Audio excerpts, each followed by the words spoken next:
We are live. We are live on YouTube and on TikTok. We're talking about the housing market. Some markets are slashing prices. Other ones are holding steady. And some of them are even increasing. We're going to be talking about that because a lot of them are slashing. I'm not going to lie. But I have a little bit of insight on that because Eddie and I actually have some of our houses up for sale. And I've been listing houses again. I've been in the market. I've been a real estate agent again. I retired for a hot minute and I'm back in the game. So I have a little bit of insight on that. Some other news too that we're going to be talking about.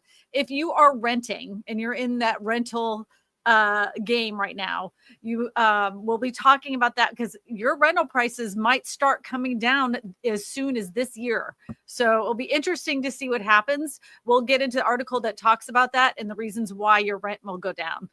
The last thing we're going to be talking about, which has been always a hot topic, is we're talking about real estate commissions. And if you remember last summer, it was all ablaze on what was happening with real estate commissions. A lot of people said the real estate business was dead and that real estate agents won't exist anymore because of this decision. Well, we now have a year of insights to see what actually happened with real estate commissions. And I want to share that with you as well. So with that, I want to say hello to Eric the Blue. He was one of the first ones in here. Hello, Diane Marie. Hello, Spaceman. Hello, Clark. Hello, Paul over there on TikTok. Good to see you. And 2020 Colby 4. Well, welcome, welcome, welcome. Kenneth Anderson. Hi there. Debbie Brady. JK and Proud Liberal 24. Hey, Alfred. How are you? Good to see you. Clark, the Realtor, is in the chat. B3 Kind is here. And so is Jean. Barbara Roberts, so as well. A happy Sunday. I hope everybody's having a great day. Our weather here in Louisiana is the hot pits. It was really nice. So I want to talk about what's going on in the housing markets because in my market, it's been a little stagnant. Not going to lie. We have a lot more listings here in the Baton Rouge market. And I'm hearing this a lot more in a lot of markets. DFW is saying this. Arizona is saying this. But the one thing that I've noticed, because I've been in it, is that homes that are priced too high are not getting the buyers even walking through the door. So if you're in a selling situation, I know that you have expectations on what you can get for your house, but I want you to look at the market conditions today and say to yourself, how badly do you want to sell it? Price it to sell it, and then you'll sell it. But if you're not going to willing to do that, your house is going to sit on the market. That's for sure. The Great Gatsby says San Antonio is getting more expensive. Luckily, the home builder, hold on, Eddie, the home builder incentives are keeping housing affordable. Yes, that is correct. It is keeping housing affordable. The light in the background is hurting my eyeballs. Oh, Gina. Okay. I'm going to fix that right now.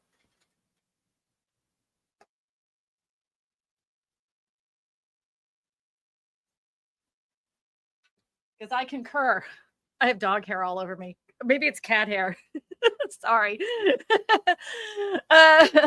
G. Rivera says, I watched your show last week because I feel locked out of the housing market. I don't want to cuddle, but I could use a hug from you. Oh, I'll give you a hug, Daryl. Here you go. It's a virtual hug. I'm sorry, but there are some deals to be had out there. So let's talk about our first article, Eddie. Let's go in there. Everybody wanted to cuddle with me on TikTok last week, which I thought was funny. I've never been asked to cuddle. I don't know. Eddie asked me to cuddle. I will say that. Eddie asked me to cuddle. Eddie's my husband, if you haven't figured that out.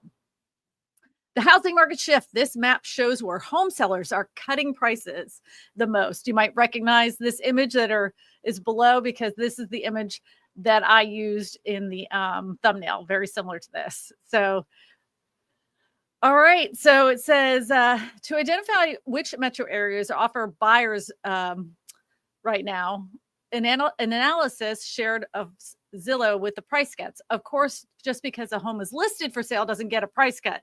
Doesn't guarantee the comps are in the area are falling. After all, there's always be some sellers that overshoot the market. Even during the height of the pandemic boom in 2021, 11.4% of homes for sale that month saw a price cut because people were like, ridiculous. I saw some houses and I'm like, you're going to be I don't care how desperate people are. You're asking for the moon. All right. The way to interpret the data is compared to over time. If the percentage of the homes with a price cut have given the area decreases noticeably, particularly beyond the normal season swing, it suggests that the market has tightened and sellers have gained relative leverage. Conversely, if the percentage is noticeably again beyond the normal seasonal swing, it suggests that the market has cooled and buyers have gained relative leverage. I have to say this before we get to the next part. I was figuring out what a mortgage payment would be with insurance and taxes in my area, and you would have to make like $120,000 to afford the median price home here in my area, and we don't have a lot of people that make that kind of income to be able to afford the median price home. So I mean, there has to be some adjustments in a lot of areas. I'm not calling for a crash, but we do need some corrections in a lot of areas. The national share of U.S. homes with a price cut is further confirmation that the housing market has been shifting, relatively speaking, towards buyers ever since the mortgage rates spiked.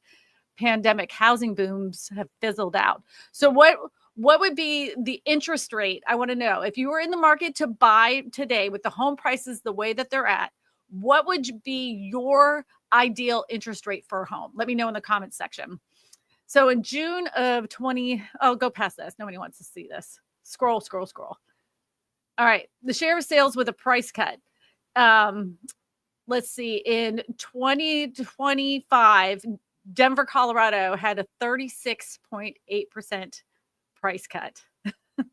Phoenix, Arizona had a 36.6% price cut. Raleigh, North Carolina had a 35.2% price cut since 2018. Dallas, Texas had a 33.8% price cut. I wonder where Austin is. Oh, Austin's only 31%. I thought it'd be higher on that list. Nashville, Tennessee has a 33.8% price cut. Salt Lake City, Utah, which I was just in, and I talked to some real estate agents out there, and that market, it was hot until about like 4 months ago. And all of a sudden, out of nowhere, it just kind of like somebody pulled the plug out of the market. It was wild. From Las Vegas, Indianapolis, Orlando, Florida, Houston, Texas, they're at 30%. Atlanta, Georgia, Sacramento, Columbus, Ohio, Memphis, Tennessee, Oklahoma, Charlotte, North Carolina, they're at 28%. Seattle, Washington, New Orleans, Louisville to Kentucky, Kansas City, and Cincinnati, Ohio, and Washington, D.C. are around the 25% price cut. Oh, wow. So, I mean, you're seeing a lot of these major cities take these huge price cuts. Pittsburgh, Pennsylvania is at a 25% price cut. Baltimore, Maryland has got around there as well. San Francisco is at a 21.6% price cut. All right, let's scroll down. Maybe your city's in there. To help you better review the story, we've created a map to show the share. Eddie, quit scrolling. I know you guys on TikTok can't see this, but he has a map up. So, all right.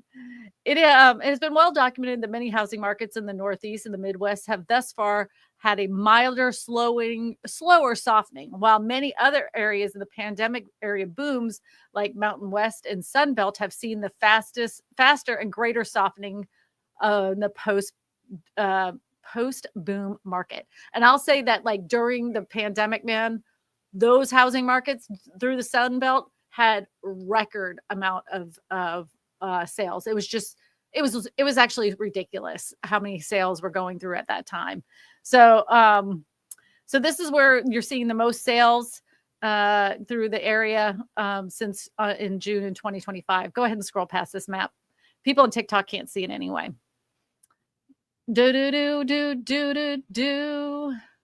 Keep scrolling, just keep scrolling. Boy, they love that map. They're map crazy. According to Zillow, the share of listings with the price cut, the number of unique properties with a list price at the end of the month, that's less than the list price at the beginning of the month, divided by the number of unique properties with an active listing at the same point during that month. What does that even mean? That was like a weird That was a weird discussion. Anyways, the point was this. I wanted to show you there are many, many markets that are taking a price cut. If you plan on moving anytime this year, start working with local real estate agents in that area. And even if you're like, 3 to 6, even a year out from moving to a city, start getting on their email list to see what properties are available in the price range you're going to be buying. Because what happens is this, when you're on those email lists, you're going to see if there's those same properties that you looked at on Monday, if they're going to be taking a price cut in 30 days, or they're taking a price cut even quicker because they want to get the house sold quicker. And you see a lot more of those price cuts, you're going to say, okay, this market's shifting. I have more leverage as a home buyer. And that is the same as you as a home seller. I know that we could, a year ago, you could have gotten more money. But if your market is shifting and you need to sell your house fast, price it accordingly. And I'm going to give you a perfect example. I had a luxury listing that was listed for sale and in an area that I wouldn't say is like prime real estate as far as desirability. The house was fantastic, though. It had everything that you could possibly want, and it was in pristine condition. I swear the sellers must have caught the dust with a net. I mean, it was just absolutely perfect. I was still very nervous when I listed this house because it's a high price point. It was a very high price point for our area, not into the luxury, but just on the brink of luxury. And it got under contract within a few days. It was priced right in pristine condition. Priced right, pristine condition. Now, and let me give you another example. Eddie and I have some rental properties that are for sale. They're in the perfect price point for a first-time home buyer, somebody that's looking for something affordable, even an investor. We could have asked a heck of a lot more for that house, but Eddie and I are in a situation where we really want to sell these homes quickly. The amount of interest that we've had on these two houses is crazy, insane. And so that was because, we made sure before we put them on the market, even though there were rental properties, we repainted them. We made sure that it was in good condition. We made sure that there wasn't trash everywhere. We made sure the lawn was mowed. They're rental properties. I realize that, they're not supposed to be like absolutely perfect when you're reselling rental properties, but I wanted to make sure we got the best possibilities for people to want to purchase these houses. If you plan on selling, make sure your house is in pristine condition. I know it's really difficult to do if you have a family and kids and dogs and everything else, but in this kind of market, this is what you're going to have to do to get your house sold. It's not like it was a couple of years ago. So just want to throw that out there. Price it right, pristine condition. Charlton says, question, since you're doing price drop, in my area, a 5-acre house dropped $49,000 in being a 75 days on the market. Do you think it could be a lemon? It's currently $250,000. I would have to see the actual house itself. So it could have been overpriced from the minute that it hit the market. The inside condition of the house could have some red flags that we don't know. Maybe the condition of the roof. It could have some other problems with the house to make it not meet that expectation of price when they listed it. Sometimes the sellers have illusions of grandeur of what they think their house is worth. So it could be numerous things. They could have even had a contract on it. The inspector came through and said it needs a new roof. So they reduced it to $45,000 because that's probably what's going to, take to replace the roof and maybe do some other things to get it sold. Maybe that, I don't know. Who knows? I just don't know. Debbie Brady says, we sold our home in San Antonio for $90,000 in 1990. It's currently on Realtor.com for $344,000. Well, it's funny that you say that because the house that we had in Orlando, Florida, our first starter home that we bought for $135,000, it's like $400,000 right now. And we bought that in 2003, the year my daughter was born. So that house to me, and even back then, I was like, oh, did we pay too much for this when we bought it for $135,000? We fixed the whole thing up. I never was wild that how much it had gone up. The Great Gatsby, good book. Question: when rates drop in September, will home prices increase or stay the same? What do you think? Well, this is my prediction. It depending how low the interest rates go, how the job market looks will indicate what's going to happen with home prices. I think anything in the affordable housing price. So like right now, the median price is 400,000. So anything like 300,000 and below will go like hotcakes. That's what I think is going to happen. And that part of housing will still continue to rise. I don't know what will happen with the luxury market because luxury homes have been stalled for quite some time now, almost 2 years. So it will be interesting to see what happens. I think a lot of what people are playing a mental game of timing the market so they can get lower interest rates. So like a lot of experts have been saying, if we see a significant reduction in interest rates, it could get a lot of people off the fence and make home prices rise once again, because we do not have enough supply on of houses. Depends on what statistic you look at. I've seen that statistic be as low as 3 million, but as high as 7 million. So if you split it down the middle, it's about 5 million homes short. And what they leave out of those statistics is that it's 5 million homes short of not luxury housing. It's 5 million homes short of affordable housing, those smaller houses, the ones that get people in the door. And I've been talking to some local builders, and now they're at the point of they have these permits, they've scraped the land, and some of the subdivisions they were thinking about building luxury housing in, they're reconsidering it, redrawing it, and going a lot smaller because they know that's what's going to sell. But they have a kind of a catch-22 because even though it'll be smaller, those houses will still be expensive because building materials are so incredibly high right now. So yeah, we could see home prices if the interest rate is cut enough that if enough buyers get in the market, we'll have another ridiculous amount of people trying to buy because the interest rates are so low. So the PMD comedy on TikTok said, "Oh wow." Oh, hello, the PMD comedy. Welcome. Oh wow. Yeah. So yeah, we could see that again.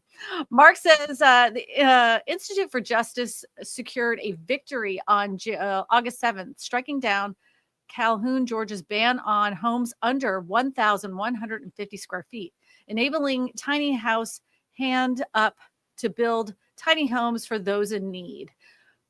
Oh, well, good. So they're going to be able to do that, or did I read that wrong? Did I read that wrong, Eddie? I hope they're saying that they struck down the banning of it, so now they can do houses less than 1,150 feet. So I know that a lot of areas, when it comes to affordable housing, like tiny homes or any small structures, they have a negative connotation of what's going to happen with those communities when they're so small. They think that it brings in a different element or crime to an area because people are living in smaller houses. But I will maintain this. If you own something that you can afford, why would you decide to like make it look like garbage? That doesn't make any sense. You've put in a mortgage, you put in a down payment, and now you're going to crap all over it to make the neighborhood look bad. I think that's a weird argument that people have whenever they talk about affordable housing and tiny homes, or even manufactured housing for that matter. Now, don't get me wrong, there is some areas that you see manufactured housing or tiny housing that looks like complete garbage, but then you put in some rules, some city rules in the area that don't allow for certain things to happen. Like you can't put out rusted old cars in the front of the house, and you keep the streets, like you have to put your car in the driveway. They can't be out on the streets. Like you have to keep your lawn mowed. Those kinds of things would be ackable, whatever, you know what I'm trying to say, would be for those, that neighborhood just as much as any other neighborhood. I think most people are just trying to find an affordable place to live because it has gotten so incredibly expensive. Clark says, I agree. We need a correction in with the market in regards to prices. Yeah, Clark's in Atlanta, and he's seen some home prices go crazy. And he's seen a lot of institutional investors do some crazy stuff over there in Atlanta. Crazy stuff. Fulcrum 47 says, not price cuts. It's prices getting back to where they should be. Yes. Yeah. I don't want anybody to lose their home. I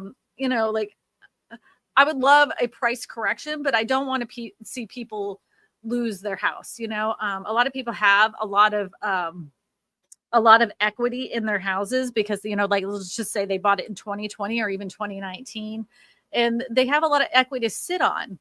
But I don't want the couple that bought their house in 2023 and the husband lost his job and the insurance and the taxes got out of hand and they're struggling. I don't want to see that. I don't want to see that. That was the worst in 2008, watching people lose their shirt because of what happened with home prices. I mean, families were walking away from their houses, you know, with stuff inside because they didn't even have the money for storage for their stuff. And then banks would come through, just get big dumpsters, throw all their junk in there, TVs, brand new couches, anything. They would just throw it in a dumpster and it all went to the trash. I never want to see that again. That was horrible. Eric the Blue says, I love the 2.4 rate I have on my condo currently, but I suspect that may be a unicorn rate. It will be in the future, man. People listen, like, it will be. I know that I've talked to a lot of millennials and they'll say, I'm going to be buried in this house. I have a 2.4% interest rate and I'm not going anywhere. And I don't blame them. I have two things over at TikTok. Jay says, hey, Kristina, I like your content. Very informative. Thank you. Thank you over there on TikTok. Savvy, I apologize. I didn't have my reading glasses on. It says Savvy Vassi Menno, whatever. We know who you are. You're over on TikTok. Has a question. There's a property on both sides off a major highway. Can actually sell it as one? So the question on TikTok says there's a property on both sides of a major highway. Can actually sell it as one. It would depend if the deed on the house, on those houses, are on the same property. That's the only way you would be able to sell it as one or buy it as one. And they say just say it as savvy. Just say it as savvy. Sava. Not savvy. Eddie's reading stuff that's not right. So, yeah. Just say Sava. Yeah, that would depend. Like, if the deed says that both of those properties are on the same deed, then you would be able to buy them at one time. Eric the Blue says, I love the yeah, we already did that. It's a unicorn in our state. Eddie, where are you, man? Kimberly Westbrook says, older generation destroyed the housing market because of their greedy noobs who don't know how life works. I would love to blame a generation of people, but let me just explain. It's more nuanced than that. We made housing a commodity that greedy people could capitalize on, not the individual home builder or the individual home buyer. You know, they just lived in their house and they got lucky when things started to rise in price. The thing that happened when the 2008 crash happened, and this is from my perspective, and you can put your 2 cents in, is you put your 2 cents after I say my piece. We allowed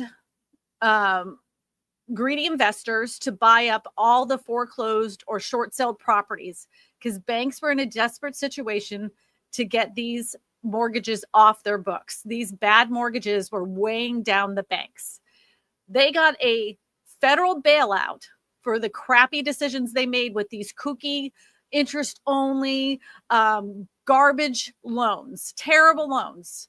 And their little slap on the hand and said, we're not going to allow you to do this again, banks. So we're going to have you in a conservatorship. So Fannie and Freddie are in a conservatorship to not allow for these ridiculous types of loan products.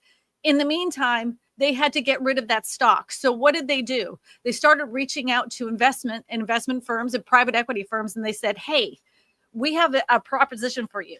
We will sell you this whole bank of houses that we have on our books. We do not know what they look like. We are not guaranteeing anything about them. You buy them off of our books at an extreme discount and you do what you want with them. These private equity firms are like, you know what? We'll do it. And they did. And they bought up a lot and a ton of them. And at the time, it seemed like a really good idea because it, helped lift the economy back up. Well, that also means that a lot of those homes now are in the hands of private equity, never to be resold to the average home buyer again, maintaining price points for homes in a lot of different cities. And also during that time, home builders built way too much. Before the 08, they were building them like crazy. They were building them like popcorn, one neighborhood right after another neighborhood after another neighborhood. When the financial crisis hit, it was like a brick wall. People were buying and they immediately stopped. But home builders didn't catch up to that trend for a while because they still had to fill in all the areas that they had already promised to build. So then they sat on inventory, and home builders after that have been running scared. They have said, absolutely not. We're not going to overbuild for what we know we can sell. And that would happen then is we've had a reduction of how many new homes have been built in the United States since 08.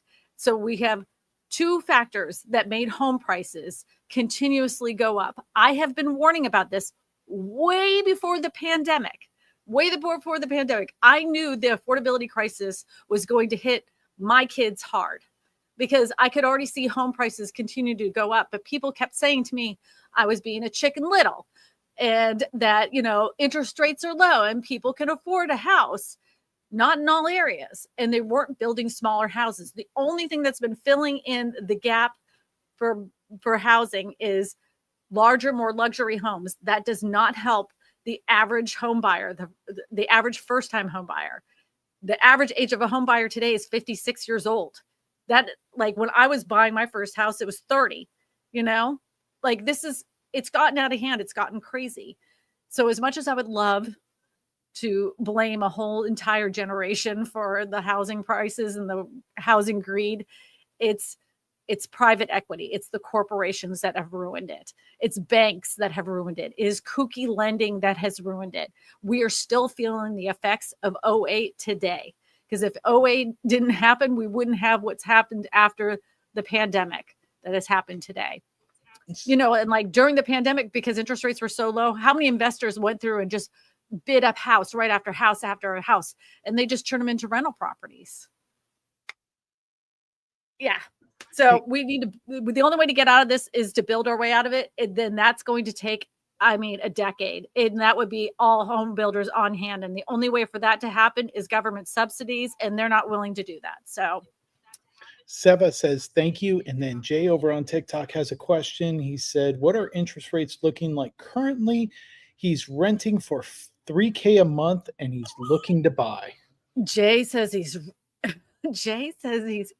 interest rate, wants to know the interest rates, but his rent is $3,000 a month and looking to buy. Boy, you could buy a nice house here in Louisiana, but the current interest rates are at 6.6% or 6.67%. That's for a 30-year fixed. 20-year fixed is a 6.32. And 15-year fixed is 5.8 or 5.89. And I'll tell you this too, interest rates for your specific state are going to be adjusted accordingly. Some areas will be slightly higher. Some might be slightly lower. Just always check.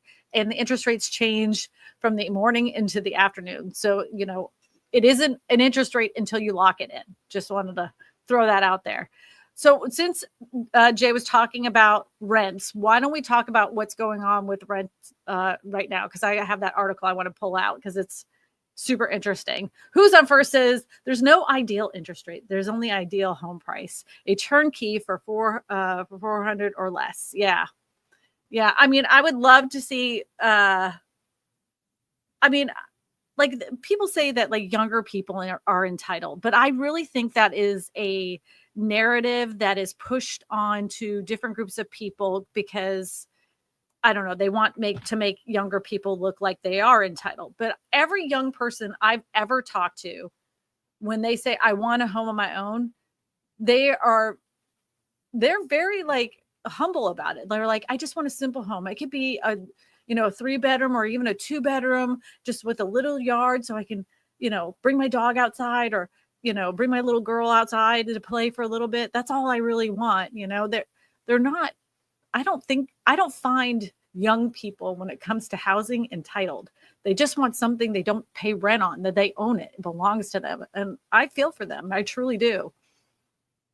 Clark says, that's good, Kristina and Eddie, because you got some people that are realtors who are still overpricing their own listings. And the properties aren't even suitable conditions. And that is the God honest truth. There is a difference when you're trying to sell your house at the highest price point in the area. If your home is not in perfect condition, what would make a home buyer want to choose your home over a new constructed home in the area where the builder's offering a lower interest rate? They're offering builder incentives like upgrades. They're offering all these other things. What does your home have over the competition? You have to put yourself in the buyer's situation. So make your house look so appealing that they'll turn that down and they'll make you an offer. You gotta put all the consideration out there. Jay over in TikTok said, would it be possible to get 6% flat? And thanks. He lives in San Diego, California.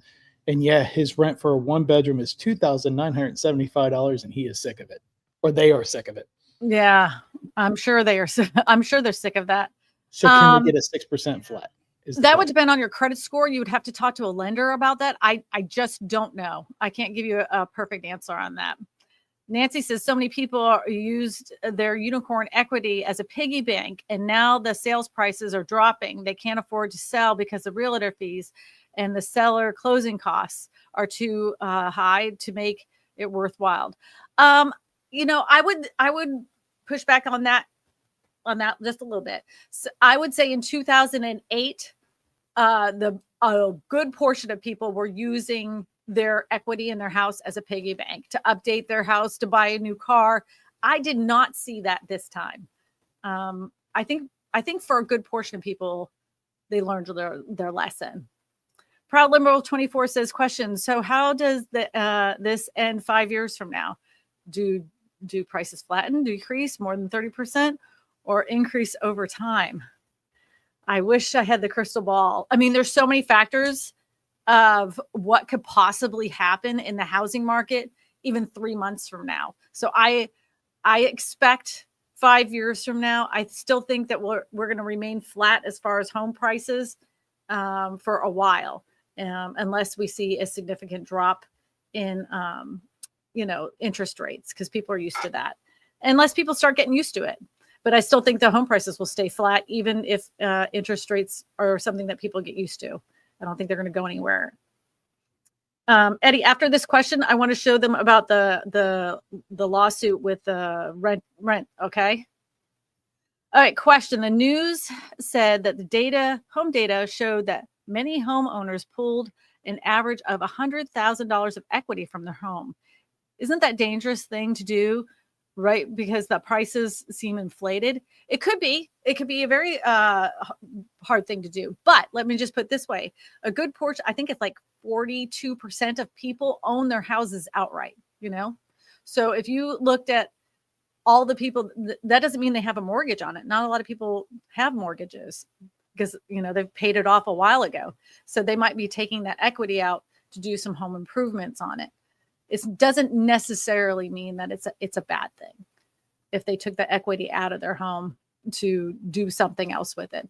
A lot of people use their home as leverage to like help pay for a kid's college, or they refinance their home, or they do something called a HELOC, which is a line of credit, basically.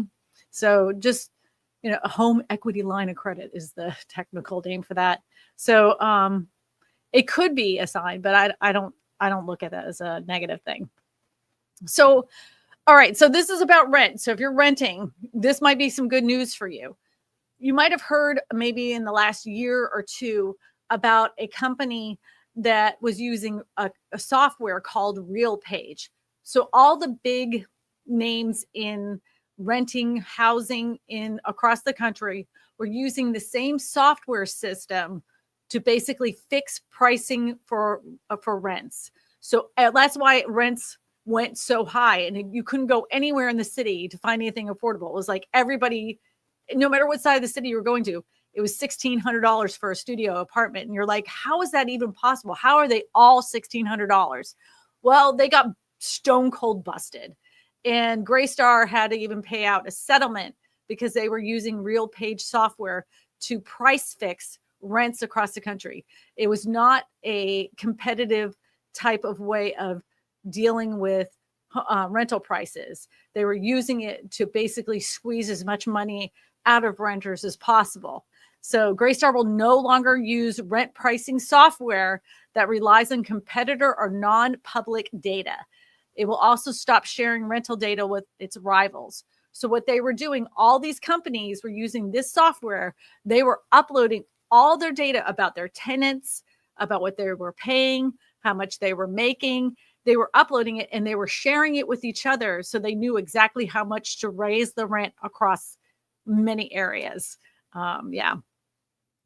Greystar must come. Well, they say if this agreement is approved, Greystar must comply within 180 days or by April 1st, 2026, whenever it comes first. Greystar is the second major landlord to settle with the RealPage case. This suit claims that rent settling algorithms inflated rents for more than 1 million U.S. apartments. Greystar is the nation's largest apartment operator with over 900,000 units, reached a deal with the Department of Justice to end its antitrust case tied to RealPage rent setting software. Greystar is the second multifamily landlord to settle. Cortland was the first. The DOJ launched in the prior administration to continue under the President Donald Trump's target RealPage and large apartment complex owners. The government claims they used AI revenue management and once called YieldStar to coordinate rents. Yeah, they all got on the phone and said, "Hey, you're going to charge $500? I was thinking $600. Yeah, let's do. We'll all do $600," and they did it. Restrictions. Greystar will avoid RealPage events, stop sharing rental data, and not use unapproved rent setting tools. If it tries to a new third-party pricing tool, a court monitor will be reviewing the results. Greystar also settled a renter class action over the alleged rent fixing. Terms have remained private. Who knew? Yep. Is collusion a crime? Yes. Yes, Jay. It is. So we might start seeing some rents balance out because they won't have special software to tell them how much they can rake us over the coals and increase the rents by. Yeah. And another thing I wanted to talk about, Eddie, can you pull up the taking Fannie and Freddie May, Fannie, you know what I'm saying, taking Fannie and Freddie off of the conservatorship from the government? Because I want to talk about that because we kind of mentioned that glazed over. And Clark just said he just followed you on TikTok. Now he's back to YouTube. Oh, okay. Thank you for Clark for following me on TikTok and on YouTube. I appreciate that. Tracy says, Florida insurance and taxes in South Florida made my house totally unaffordable. Was able to sell for $100K under market. Hope the new family will have a great future. You're not the only one. I saw this about a year and a half ago. A girl here in just outside of New Orleans. She had bought a house. They had lived there for 2 years. She bought it right when the pandemic started, and she was really excited. But our insurance and payments and taxes have gone up to a point where a lot of people can't afford their home. So she had to sell her house because she couldn't afford those payments. She didn't expect her house note to go up $500 more a month. That's a lot. That is a lot for a family. And then if you pile on top of it, how everything else has gotten so much more expensive. Like cars have gotten more expensive. Food has gotten more expensive. Clothes have gotten more expensive. Just to live has gotten more expensive. Oh my gosh. While we're talking about it, have you all looked at your freaking electric bill? My electric bill was ridiculously high. And I thought, oh my gosh, we must have left a door open. Oh no, my daughter's in a new apartment. It's just her and her roommate and their 2 little cats. Her apartment, for her little tiny apartment, I think it's maybe 1,000 square feet. Her electric bill was $300. $300. For my house, I mean, her apartment, don't get me wrong, it's an old building. My house, it was over $400. We don't keep our air at like 68 or anything. It's like a normal temperature. It's like 74 during the day. It's like, what is going on? Nancy says, question. 261 are watching. Why only 61 likes? She wants to know. Well, there's some watching on TikTok, so maybe they give me some likes over there. Yes. Why are we paying AI energy use? Oh, yeah. So that was some of the claim here in Louisiana as far as our energy bills is that there's an AI center here, a data center that's running the AI, and it's using a lot of fresh water and it's using a lot of electricity. The thing is, it's not up and running yet. So I don't know if the cost of our energy bills here in Louisiana are due to that. It could be for the infrastructure for those data centers to be designed and put in. That's what I heard is the reason, but I don't know. I haven't read anything specific on it. That's just somebody I listened to on the old social medias. So what's happening is we all have to pay for the infrastructure to be upgraded. And the problem is they're paying the exact same amount we are, but yet the majority of that upgrade has to be because of them, but we're paying the exact same amount they are, such as my Facebook, I believe it is Meta. It's a Meta data center. Which article did you want? I wanted to talk about there's so our government's been having a conservatorship of Fannie and Freddie. Those are the companies that make the mortgages, basically, for your conventional mortgages. They want to get out of that conservatorship. They do not want the government oversight any longer, and they want to be a basically free enterprise to do the kooky loans that they did before. It has been proposed that Donald Trump doesn't see a problem taking the government out of it. And in my opinion, I think it's a terrible idea, because the whole reason we got in the financial crisis that we did back then was that they had these loan products available to people that should have never been in a loan, never gotten a house in the first place. They should have never been given the limit for the amount of home they could afford. But the reason they were given that limit was they had reassurances that the housing market would continue to go up forever. So they had nothing to worry about. And you saw what happened, what the repercussions of that were. So we're going to take them out of that conservatorship to allow them to do this again.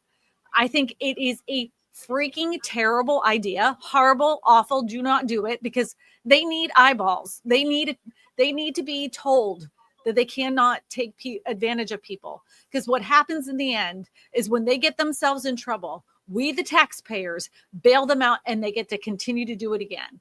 But that's my 2 cents. But I would love for you to show an article on the screen about it.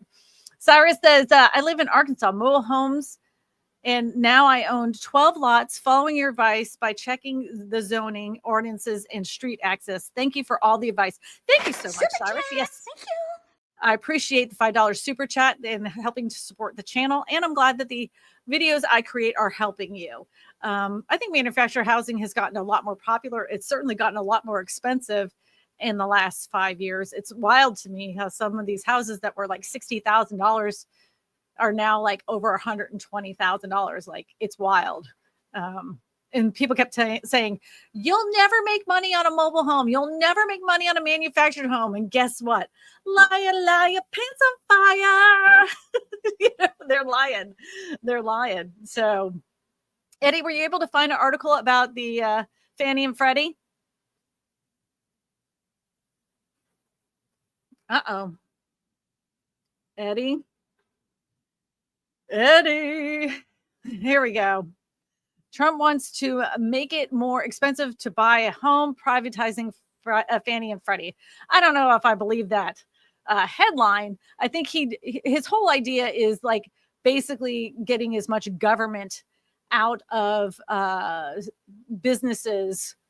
Just basically, if he's following his mission, his plan of deregulating to make things easier for the home buyer for this particular situation. But I think it's a terrible idea.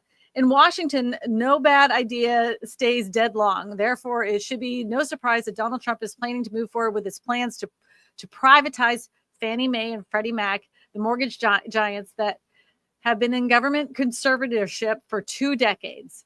As with many moves undertaken by Trump, there is not a clear what the problem is meant to solve. For the period that has been under the conservatorship, Fannie and Freddie have been scrutinized mortgages at a low cost and have not faced any substantial management problems. There is, of course, one problem that privatizing Fannie and Freddie would solve. This is yet one of those ways that this is one more way that the financial industry can run up some profits and high pay for top executives at expenses of the rest. This is very obviously a article that is very, very critical. I'm looking at it as a more like black and white situation. I think the reason why they were in this conservatorship is that they offered what I would call predatory loans to people that had no business getting those loans in the first place. They're like, you get a loan, you get a loan, you get a loan. Everybody was getting loans that shouldn't have gotten in loans. The public was not aware of the dangers of getting into some of these loan products as well. And I blame the people that, the salespeople, the lenders themselves that sat down with them and said, oh, it's super easy to get a house. Like, look, just sign right here. Oh, you can make up anything you want as far as income. They had something called a stated income loan. You could basically walk in with a telephone bill and a pay stub and say, this is what I make. And they're like, okay. And they just write you a loan. It was very easy to get a loan, home loan. If you open that up again, there's going to be people that are so desperate to find a house, they will get themselves into a predatory lending situation. And we will not see the repercussions of that for several years down the road. The only one thing that's stopping them from doing that to this right now, because they're foaming at the mouth to do it because they want to write as many loans as possible, is the fact that they're under this conservatorship. And privatizing it is a recipe for disaster, in my opinion. It was hard to find any article that was pro or neutral to that. I think I did find one. And that was the problem. Like, I tried to find one because it was either going to be CNN, Politico. I know. So I saw one on research. That was the Center of Research something, but I do have one. I'll put it up if you want me to. Sure. You can put that up on the screen. And then after this, we're going to talk about what happened with the real estate commissions. 7 key questions about the potential release of the Fannie Mae and Freddie Mac of the government conservatorship. And I was talking on a live stream recently, and I told them this is not a Free Britney situation. With this, we need to keep these Freddie and Fannie in this conservatorship. So last week, President Trump declared that he was giving serious consideration to privatizing Fannie and Freddie after a 17-year government conservatorship without thorough legislation process that imposes proper safety guards. The release of Fannie and Freddie from the conservatorship could spike mortgage rates, reduce access to credit, drive smaller mortgage lenders out of business, and disrupt the global market for U.S.-backed securities. This issue brief provides a background on how Fannie and Freddie arrived to this point and identifies the 7 key questions that will determine how possible release from conservatorship can affect customers in America's mortgage and financial markets. I'm gonna even kick back on that article right at the beginning, because they said that it's gonna tighten up mortgages and it's gonna make them more expensive. I think what they're gonna do is offer such an appealing mortgage interest rate for people that they're gonna be like, oh, I can get a 4.5% interest rate. But the terms of that mortgage are going to be nothing that we expect. People will get into these weird balloon payment situations, which is never a good idea. They'll do these interest loan things that they have to refinance within 5 years. They don't understand all that. They pay that small amount that it's only interest only as their home keeps growing as far as the actual mortgage that they're actually paying on. I think they're going to do all these other crazy loans that has no oversight. I don't think they're going to make it more difficult for people to buy a house with their mortgages. That doesn't even make any sense. So this is the first question they say in the article that we need to be asking ourselves. If the Trump administration pursues a release from the conservatorship, will it do so legislatively or administratively? They'll do it by the swipe of a pen. Well, it seems that technical question, it has significant ramifications if the administration opts to use the existing legal authorities to release the GSE from the conservatorship. There are serious limitations on the reforms it can pursue. For example, it is unclear whether the administration could unilaterally require newly privatized GSE to pay the government in exchange for explicit guarantee that the government would step in and support GSEs financially if they were in distress. The thing is if he wants it, he's going to make it happen. He'll do it. All right, here's question 2. What will happen to the mortgage rates, especially for borrowers with lower incomes and credit scores who currently benefit from the GSE's cross subsidization? You know what I'm trying to say. Under the conservatorship, the GSEs engage in cross-subsidized to promote access to affordable mortgages for credit-worthy borrowers with lower incomes and credit scores. As of 2023, GSEs were charged of an average of 66 basis points fee to provide guarantee on any loan that met the eligible criteria, with relatively minimal variation from the average based on the individual loan characteristics. In other words, let's bring this down to what normal people would do, how we process this. In other words, the GSEs are charging low interest borrowers a slightly higher guaranteed fee so that they can charge the riskier home buyers a slightly lower guaranteed fee, and the provider an easier pathway to home ownership for borrowers without large incomes and pristine credit scores. And I don't think they're going to stop this. And the way that this article was reading from what I'm reading right now, they're wanting, they think that they're going to stop giving money to higher risk borrowers, and I don't think that's going to stop them at all. If anything, they're going to be like, look, we tried to help all these people, and it wasn't our fault they didn't pay. It's not my fault they went into foreclosure. We gave them this loan. It was to help them buy a house. We didn't know that they were not going to be able to pay it back, when they know damn well they weren't going to be able to pay it back. And then they'll tell us taxpayers, oh, sorry, we didn't know. We need a bailout so we can save all these people's homes. That's what's going to happen. All right, we've beat this topic to death. Let's talk about what's happening with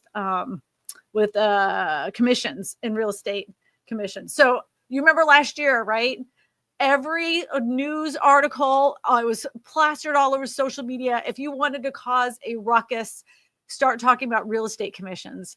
And I'm gonna show you an article, what's happened to real estate commissions, because they said, once this is enacted, the real estate profession is no longer going to be necessary. No one's going to use real estate agents anymore because of this condition. This thing that happened with commissions. I had one guy that's like, that's it. Your life is over. You might as well go ahead and get another career flipping burgers at McDonald's. I'm like, dude, okay, that's not how this works, but all right. So, Eddie's going to show that article in just one second, but Charlton says, question, you being in the real estate game for a while, what features in an older house sells today? Flooring, closets, heating, etc. In an older home, Charlton, I'm going to tell you it's the expensive components. For a lot of people, they want to make sure that the house is in a good functioning manner. So what they really want is to know that the hot water heater has been replaced, within the last 5 to 10 years. They want to make sure that roof is in really good condition. They want to know that the air conditioning HVAC system is in good, top quality condition. They want to make sure that, there isn't any problems with the piping. If all of those things have been either replaced or checked on and is in good condition, everything else in their brain is like, well, we can fix it, or we can, update it ourselves. Kitchens always sell really well. So the amount of money you put into a kitchen will always pay you back. Your bathrooms are a little bit less, but still bring you back a lot of profit. But things like swimming pools, they make you very little money. Those kinds of things. Flooring always does really well. A paint job is the amount of a can of paint costs to how much you actually, the ROI you get from a can of paint everybody should be repainting their house before they put it on the market. Everybody. So average U.S. buyers agent commissions rise for the third straight quarter. Okay. So they said that there was this new law, real estate commissions would no longer be paid by the selling agent, that real estate commissions would be paid by a buyer's agent. And that's how people perceived it. So they were thinking, the public was thinking, that there was going to be no more real estate buyer's agents. But the thing is that a lot of people don't want to walk through the process of purchasing a home without having a buyer's agent. But they also don't have in that additional funds in their pocket. So what has happened is this. People have been putting in offers on homes, whether it is a luxury home, middle of the road home, or even your first time home buyers. When they write that contract, they say, here, I have this buyer, but we would still like the seller to pay X amount of dollars for the commission towards the buyer's agent's broker. It has not changed anything. And matter of fact, what has happened is that buyer agents are actually making more money than before the lawsuit. So the idea that this was going to reduce the cost for home buyers buying their first home, or even their second home, or their third home, it didn't work out that way at all. According to the recent Redfin report, the average buyer's commission in the United States for properties sold in the second quarter was 2.43%, up from 2.3% in the same period last year, following the implementation of the National Association of Realtors commission regulations in 2024. Commissions increased somewhat for the third consecutive quarter. I say realtors that way because if I don't enunciate it correctly, I get a firestorm of real estate professionals that say, you're saying realtor wrong. You're saying it wrong. You're supposed to say it like this. I get emails. I get a bunch of commenters. You need to say it like this. And you know what? I tell them every single time. Some I just ignore. But if I do say that, the public does not care. The only people that care are the people that hold a license. And I happen to hold a license. And if I say it incorrectly, so be it. It's not that big of a deal. It's tomato, tomato, potato, patata. Let's call the whole thing off. All right. That was my, sorry, I went on a rant for a minute. In Q1 of 2024, when the NAR first announced a settlement prescribing a new commission standards in the response to the class action lawsuit brought by home sellers, commissions are now back to where they were prior to NAR's rule implementation. I can say, I swear I'm not tongue-tied. Commissions fell as soon as the settlement was made public, reaching its lowest level to 2.36% of quarter three of 2024. In part, the settlement revealed that the sellers could bargain for lower commissions, which is why they fell for at that time. Buyer's agent commissions have gradually, steadily returned to their pre-settlement levels during the past 12 months. This is due to the fact that the purchasers have the capacity to negotiate it better for their brokers, and in many parts of the country, they have negotiated power over the sellers. NAR agreed to develop a new guidelines regarding the communication of commissions offered by the seller's agent as part of the settlement announcement in 2024. So the whole theory, if you know, and this is the part that always ticked me off, because they never represented real estate agents correctly. The commission price that's been paid has always been, from the time that I've had a license, been negotiable. There was never a time that it was not negotiable. But the way that this settlement read is that you know, like, it was not clear that it wasn't negotiable. Well, now it's negotiable. And you know what? Buyer's agents are making more money now than they did prior to the settlement happening.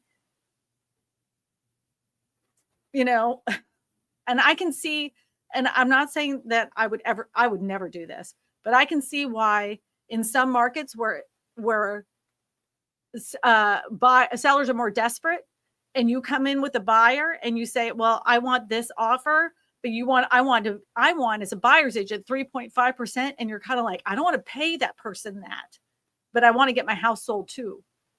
So then they're going to pay, then they pay that 3.5 or 4% that buyer's agent's asking for because they want to get their house sold. I can see how some agents could work that. I'm not saying all real estate agents are, top notch. There's some out there that really suck. I know Clark, the realtor out there, would tell you the same thing. Maggie Smith says, how much should we believe Zillow? My area on Zillow includes another small town 8 miles away. It's not near the recreation. It doesn't have the same access to highway like mine does. Zillow has had numerous lawsuits when it comes to something they have on their website called a Zestimate. A Zestimate has nothing to do with the estimate of the house. So it's run by a computer algorithm. It has no nuance to what's the condition of your current home is, like the exact square footage. They're just going by what the tax assessor's office is. And if your office hasn't updated their system, there's no way that Zillow knows what you've done to your home. They do take some weird comps to compare your house to. I would take every Zestimate or estimate that comes from the internet. Doesn't matter if it's Redfin, Zillow, Realtor.com, any of those, with a grain of salt. The only way to have a pretty good, what we call a CMA, cost comparative analysis, cost market analysis, the only way to do that, get that CMA, just work with a local real estate agent. They're free. It takes them literally 10 minutes to put one of those together. It's nothing, no skin off your nose to get that done. I do them all the time. We have a program called RPR. You just put in the address, you put in the details, and boom, it spits it out. You can call any real estate office and ask for that, so you can find out a good amount of money of what your house is worth. It's not going to be the same as getting an appraisal done, of course, but it has a much more accurate number than any of those websites.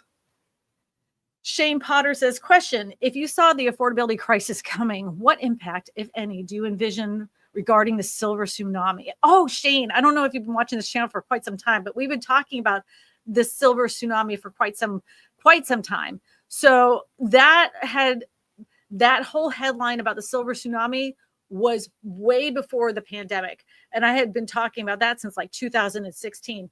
They said that boomers were going to sell their smaller homes and that millennials shouldn't worry because there's going to be an influx of older homes that need to be renovated, that the boomers have abandoned and have moved to Florida. Well, that never came to fruition, because what happened with baby boomers is that instead of selling their family home that they raised their kids in, that smaller home, they held on to it and then bought 2 more properties on top of it all. So the thing is that some boomers have not anticipated or financially realized how much elder care is going to cost them. I see this increasing, and it has been increasing quite a bit, is that a lot of people that are in homes, aging homes, they actually write their house to the nursing home to pay for their medical care. And then a lot of people that didn't realize that their parents had reverse mortgages, and they're not selling those houses back on the market. They're selling those houses to investment firms. So I don't see a wave of silver tsunami homes going on out on the market for the open public to purchase. I see that as corporations, another way for corporations to find homes that they can just paint and put a for rent sign up. I don't think there's going to be a wave, a tsunami of older homes that are going to hit the market to help the affordability crisis. I just do not. Myron Priest says, I watch a podcast and I don't know if it's true, but I heard that private equity are buying plumbing businesses, HVAC businesses, and electrical businesses all over the United States. Prices are high.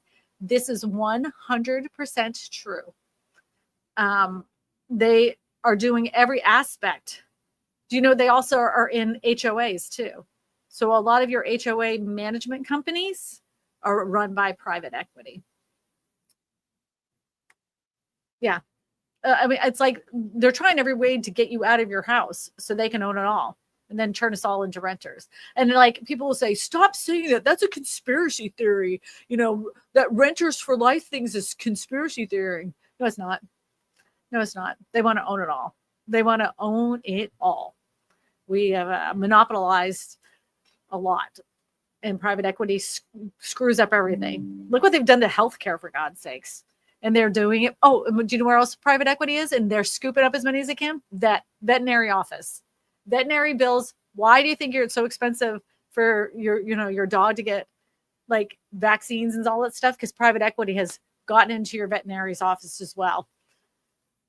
I don't even know how we've gotten to this situation. I mean, I do, but it just, in my brain, I never thought it would be like this. Jen, you validated me so many times. I work for UWM, Matt Ishba, and it has gotten crazy here in Michigan. I've gotten a long story you'll have fun with. Love you, girl, for spreading the truth. Thanks, Jen. Love your picture of the cat. I don't know if you know this, but I'm a cat person. I have 7 cats because I'm insane. So who's on first says, question, there are 5 million luxury homes, 10,000 plus square feet down the road from me. In your experience, what do the people who live there do for a living?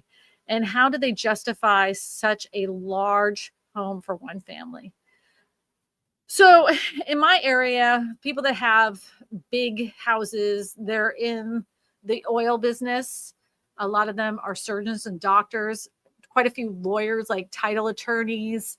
But that's, I mean, and then there are people that run the plants around here. Those people that are like high up in the industry for like Exxon, a lot of the chemical companies like Dow. Those are the people that live in those larger homes. Down the road, I think the pool of people owning as much wealth is not going to be spread across. I don't see any trickle down. But so I see a lot of those older homes as they age. I think they're going to turn into a lot of multi-generational living. I think a lot of people are going to go, you know what? We can't afford that $5 million house, but all of us in a family could comfortably sit in that house and we all could afford it together. And I think that a lot more families are looking at that as an option. Every time I sell one of those houses, even the people that are buying them are kind of like, this is absolutely ridiculous. I don't even believe that we're buying this. Like if you told me when I was younger I was going to buy this kind of house, I would have told you you're a fool, but they still buy it. They love it. I think it's a form of status symbol. It's kind of like people with their cars, which I always thought was stupid. They spend ridiculous amounts of money on a car. I've never been that person. I don't understand. To me, a car is a function. It just gets you from point A to point B. I don't care what it looks like. As long as it doesn't smell like cat pee, get me in a car. I don't care. But for a lot of people, like it's a status symbol. Look, I drive a, Mach, whatever. I drive a Porsche, drive a BMW. Who cares? Great. You spent on something that you never will gain any value on. Have at it. Whatever. Who's on first says investors broke the housing market and then asked to swoop in to save the housing market with our tax dollars. Bailout and welfare for the rich, not for the people.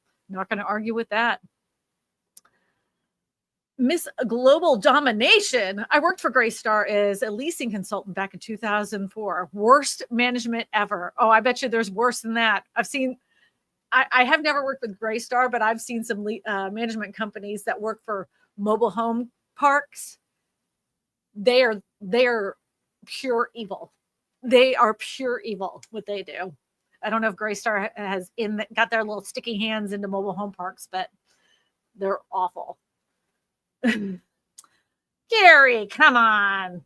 I'm not even going to read that comment out loud. Gary. Charlton says, behave, Eddie.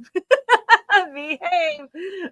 Proud Lover 24 says, question, if you're selling a house, is it worth it to replace an old working HVAC unit? Is it worth it to replace the windows or give a credit for new windows? Anything you can afford to do prior to selling your house that it doesn't look like deferred maintenance to a home buyer is always going to be to your benefit, especially for an HVAC in windows. We have a window that needs replaced at our house. It doesn't bother us. It was one of those things. Eddie was mowing the lawn. It's double pane windows. A rock hit it during the pandemic. And we called, but you couldn't get windows in. I was like, we'll do it later. Totally forgot about it. Now, because we waited so long, we can't have it repaired. We have to have the whole window replaced. I'm not going to leave that to the home buyers when we go to sell this house. Absolutely not. I'm going to go ahead and get it replaced. Same with like screens in the windows. You just don't want to leave any, what I call deferred maintenance, over to the new home buyers, because you want it to be something that they could just turn the key and walk right in. Now, I'm not saying there's some cases where you're kind of like, whatever, take whatever you want off the house. I just want to sell it. If you can't do it, I get it. There's situations for everything. Natalie says, question, can you briefly tell us what happened in the 2008 housing market? Well, it depends on your perspective, Natalie. So what happened in 2008 and it depended on the market. So I can tell you from two housing markets, actually. So I lived in Florida right before the poop hit the fan as far as home prices. We bought a house in 2003. We watched home prices go up to an insane amount of money. So this was in Central Florida. Anybody could have sold their house. All you had to do is you could have wrote on a sign of for sale, and people would have been knocking on the doors, just like it was during the pandemic. The thing is during that time, you saw home builders building houses extremely fast. So we had an excess amount of inventory. There were a lot of home buyers. Interest rates were very low, and the housing market was going like crazy. People were also getting into loan products on houses they could not afford. And then one day it was like I said, like somebody turned off the lights or unplugged. All the buyers stopped.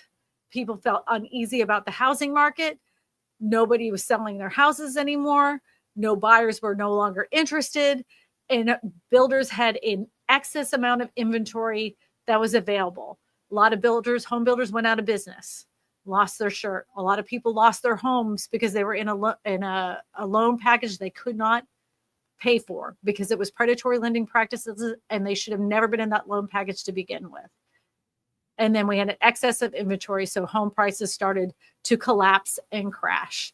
And then the turn, private equity supposedly saved the day and bought up all those excess inventory. I know of a house that they lost the mortgage on, and they still can't find the mortgage owner of that house. So it sits there vacant because it had passed so many different mortgage companies, and those mortgage companies went out of business. They can't find who actually owns the mortgage to this house. So it's just sitting there in decay since 2008. Wild. It was a wild ride. But yeah, that was the smallest nutshell version of what I believed happened in the housing market. Now, here in Louisiana, where I'm just outside of Baton Rouge, the 2008, what happened here that made the market go stagnant. It didn't fall apart. There was no crash. You didn't see home prices go crazy, but they never went crazy high to begin with. So, the market remained flat for several years, but then it picked back up again. So like I said, it depends on how you look at it. Before you read the next one, Jay over in TikTok, I just want to catch up. Jay over in TikTok says that in November, their landlord said they're raising their rent to $3,100. And he should have been applying for homes in 2008 instead of wasting his days in fourth grade. Yeah. Savo says, we're the same. I love my Toyota Prius 2009. Yeah, having an economy car in this economy is probably the smartest thing you could do. I don't know now. It's been over about a year and a half. My neighbor was selling their car, their mom's car, and it's a Nissan. I think it was, when was that car? I think it's like a 2016. It's a box. That's all it is. 2016. Something like that. 2016 box. It looks like a toaster. And I said, how much are you selling that for? And they said $2,000. I literally I'll buy it. I just went in, like, I went to the bank, pulled out $2,000, and I just stuck it right in their hand. I'm like, it is mine. I couldn't have been happier. I mean, like I said, Eddie always wanted me to buy the nicest car. He's like, just buy yourself a nice car. I'm like, I don't need it.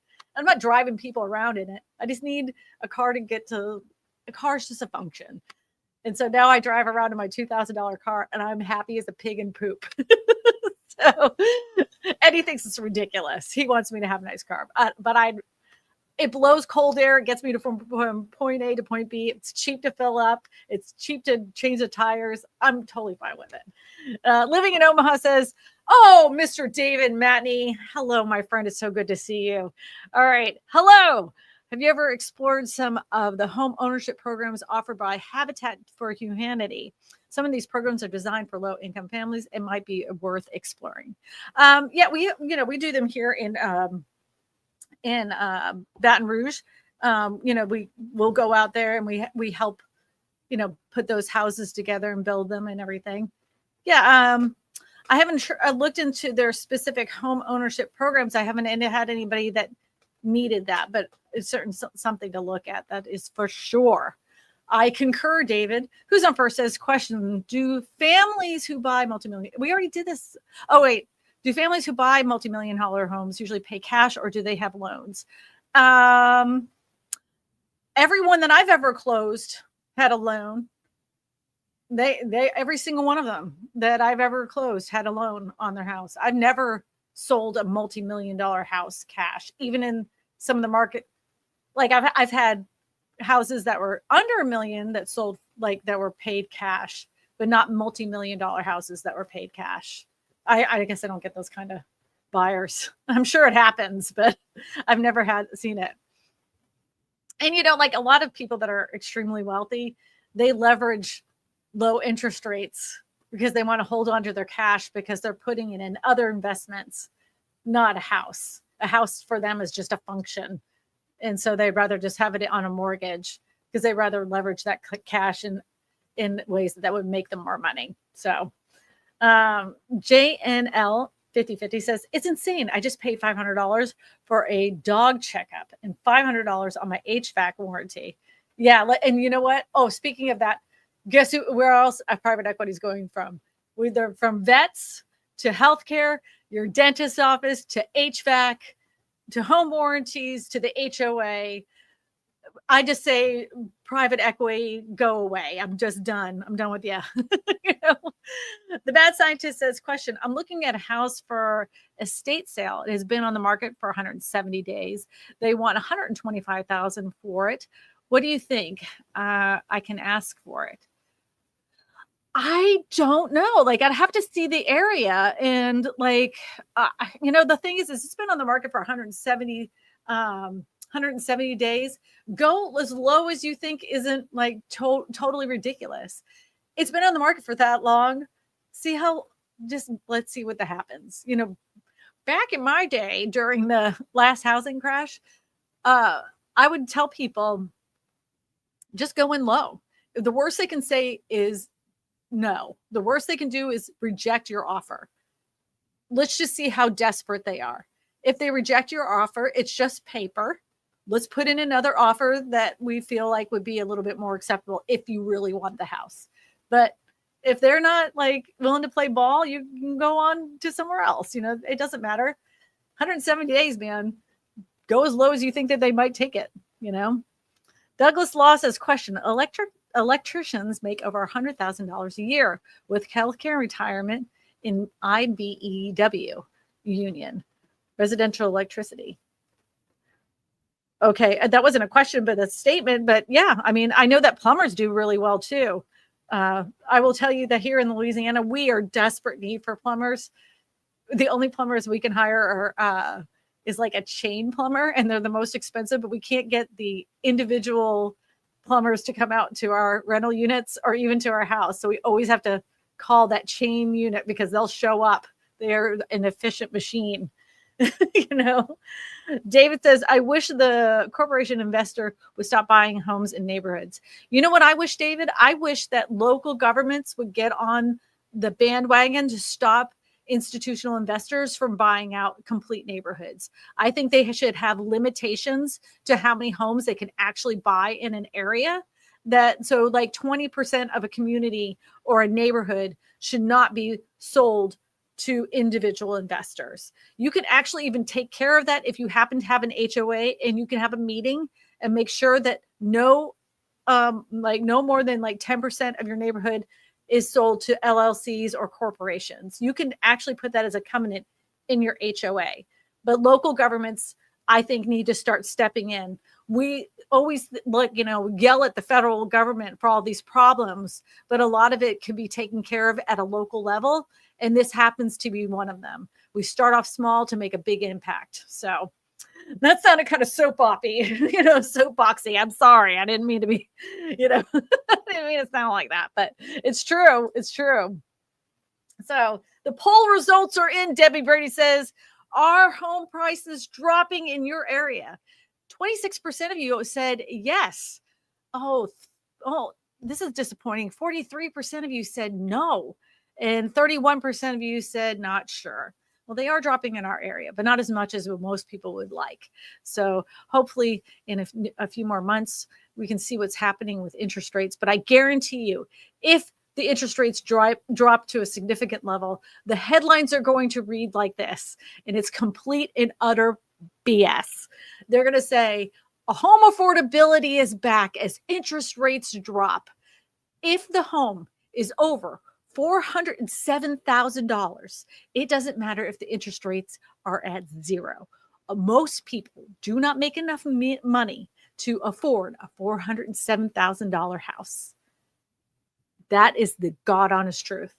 So until we start having more homes available, smaller homes, more affordable houses available to the average person trying to buy their first home, even their second home, or their retirement home, we're going to be continuing to get into this situation. But we can talk about all sorts of things that are happening in the housing market. It is changing ever so much every single week. I always say I'm tired of unprecedented times, but in this case, when it comes to real estate, I love talking to every single one of you today. I want to say thank you to 364 of you that stayed on the stream for more than an hour. I want to say thank you to our moderators today for keeping the chat clean. I want to say thank you to our super chatters today that help support the channel. I thank every single one of you. And I'd like to thank Eddie, who's in the background, for putting the articles on the screen. So everybody, with that, I will see you next Sunday. Until then, you have a fantastic week. So long. Farewell.